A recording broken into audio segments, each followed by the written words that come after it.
बंदी असतानाही Rapido bike taxi सुरू असल्यानं कारवाईचा आदेश परिवहन मंत्री प्रताप सरनाईक यांनी दिले होते।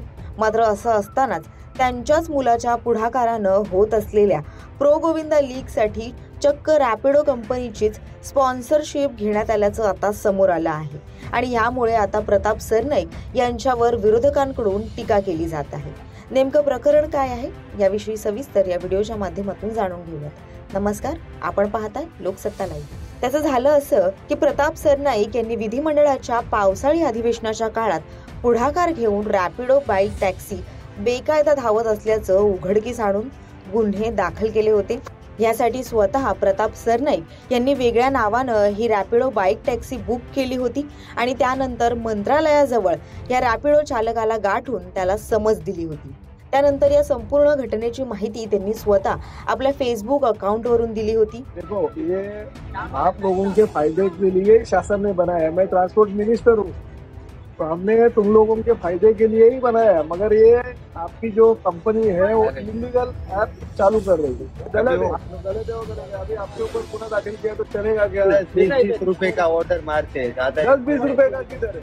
10-20 रुपए। हाँ, ही ऑर्डर ही 195 रुपयाची होती। याचा नंबर वगैरे गाडीचा तुम जाओ, जाने का पासवर्ड दे देता। असं असतानाच आता मात्र प्रताप सरनाईक फाउंडेशननं आयोजित केलेल्या प्रो गोविंदा लीग 2025 साठी रॅपिडोची स्पॉन्सरशिप घेतल्याचं समोर आलं आहे। शिवाय या प्रो गोविंदा लीगचं उद्घाटन ही मंत्री सरनाईक यांच्या उपस्थितीत झालंय। या कार्यक्रमाची छायाचित्रही सोशल मीडियावर प्रसारित केल्याबद्दल काँग्रेस नेते विजय वडेट्टीवार यांनी टीका केली आहे। याबद्दल विजय वडेट्टीवार यांनी पोस्ट करत म्हटलंय की स्टंट्सचे प्रताप करून मिळवली रॅपिडोची स्पॉन्सरशिप। परिवहन मंत्र्यांचं अभिनंदन केलं पाहिजे की त्यांनी आपल्या इव्हेंटसाठी पैसे कसे उभे करायचे याचा डेमो महाराष्ट्र सरकारला दाखवला। आधी एका खासगी ॲपवरून बाईक बुक करायची, मग गरीब बिचारा बाईकवाल्याला पकडायचं। ॲपवरून बाईक चालवणं नियमबाह्य आहे असा स्टंट करायचा, त्याचे व्हिडिओ बनवून परिवहन मंत्री किती स्मार्ट आणि अलर्ट आहेत असा PR करायचा, स्वतःची इमेज बिल्डिंग करायची आणि मग अडचणीत आलेल्या या खासगी ॲपवाल्यांकडून इव्हेंटसाठी निधी मिळवायचा। किती छान आयडिया आहे ना।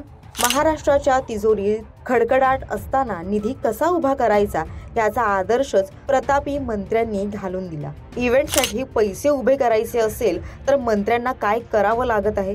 राज्याची आर्थिक स्थिती पाहता येणाऱ्या काळात विविध खात्यातील मंत्र्यांना देखील अशीच स्टंटबाजी करावी लागेल असं चित्र आहे। अशी खोचक पोस्ट विजय वडेट्टीवार यांनी केली आहे।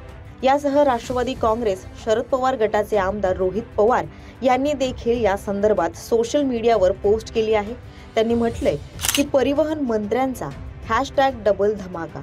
रॅपिडो बाईक आली, त्याला खुद्द मंत्र्यांनी अडवून कारवाई केली, बातम्या झाल्या, प्रसिद्धी मिळाली, मंत्र्यांनी रॅपिड भूमिका बदलली आणि शेवटी मांडवली होऊन स्पॉन्सरशिप मिळाली। यावरून हे सरकार जनतेसाठी नाही तर स्वतःसाठीच काम करतंय हे स्पष्ट होतं। पण मला सरकारला विचारायचंय की हा मंत्रिपदाचा गैरवापर तर नाही ना, असा प्रश्नही रोहित पवार यांनी विचारलाय। दरम्यान विरोधकांच्या टीकेला मंत्री प्रताप सरनाईक यांची अद्यापही प्रतिक्रिया आलेली नाही। मात्र आधी विरोध आणि नंतर रॅपिडोची स्पॉन्सरशिप या संदर्भात त्यांचं नेमकं काय म्हणणं आहे हे जाणून घेणं नक्कीच महत्त्वाचं ठरेल। या संदर्भातील अधिक अपडेट जाणून घेण्यासाठी लोकसत्ताच्या YouTube चॅनेलला सबस्क्राईब करा आणि पाहत रहा लोकसत्ता लाईव्ह।